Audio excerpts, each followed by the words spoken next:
Makalipas ang mahigit isang taon, naaresto na sa wakas ang 6 na suspect sa pagkawala ng ilang sabongero sa Manila. Giit ng mga kaanak ng mga biktima, maging susi na sana ito para unti-unting mabigyang linaw ang nangyari sa mga nawawalang sabongero. Nasa frontline ng balitang yan, si JC Cosico.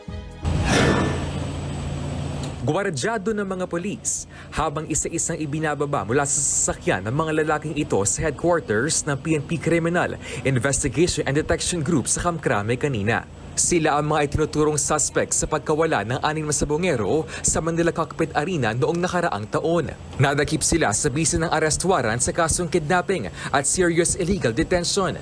Kinilala ang mga suspect na sina Julie Batidongan, Mark Carlo Zabala, Virgilio Bayog, Roberto Mataliano Jr., John Ray Consolacion at Dear Codilla.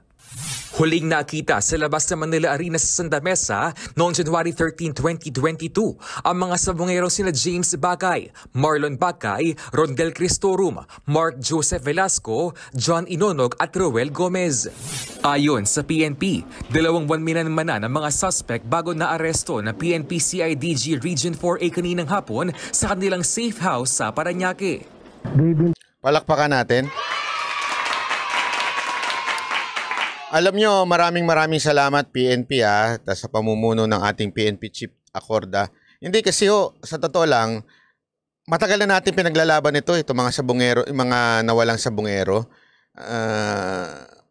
Una, nagpakitang gilas kuno ang DOJ, kesyo, di ba, tutulungan daw, kesyo may meeting pa silang once a month with DOJ. So NBI supposedly tutulong sa kanila. Wala naman nangyari. Nga sila dun di ba? Ano nangyari? Dahil sa hindi inaasikaso sila, marami sa mga kaanak nito mga namatay na sabongero, umatras na lang. Bakit? They were forced by situations, circumstances na wag nang mag-give up na lang at wag nang ipagpatuloy ang laban nila sa mga namatay nilang kaanak. Bakit to? Kasi nga, ang tagal, ang kupad, kumilos ng DOJ at ng NBI na nasa ilalim ng DOJ. Di ba? Alam mo, buti na lang itong PNP. Hindi, walang biro Isipin nyo akala natin wala ng pag-asa. Isipin nyo yun, akala natin wala ng pag-asa. Pero dahil sa ginawa ng PNP, matagal na pala silang nagmamatsyag. Matagal na pala nilang binabantayan. Matagal na pala silang nakatutok. Tahimik lang. Ay, salamat. Naalala ko tuloy yung dati in-interview diyan si PNP Chief Acorda regarding sa mga sabongero at sinabi niya personal niyang tutulungan. Naalala niyo yun? Narinig ko yun Binalita pa natin dito yun Tapos akala ko, para lang masagot-sagot, di ba? Para lang ayun. At least natulungan, di ba? At least talagang kahit papaano umuusad. Ang hirap po niyan, sa totoo lang, ang hirap po ng ginagawa ng PNP Chief. Bakit? Siyempre, nandyan yung lagayan, di ba? Hindi na natin alam kung gano'n na nangyari sa DOJ.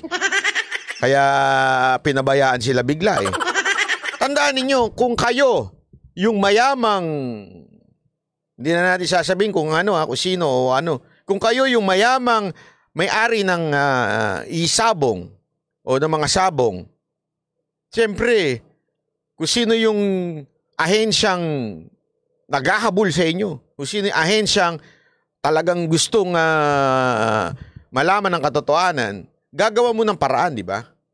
Paano mo gagawa ng paraan? Alam na. Confidential funds. Hindi pala confidential fund. Meron na tayong mga manok na ibibigay dyan. Ang manok ni San. Sigurado tayo, may manok na. May manok na yung mga yan. Itong mga natin, itong mga official natin, may manok na yan. Hindi ko na lang sasabihin kung sinong official Basta may manok na yan. Kaya biglang tumigil, di ba? Buti na lang itong kapulisan, hindi nagpatinag. Tuloy-tuloy pa rin. Yun. Maraming salamat PNP Chief dahil dyan, isa kang malupit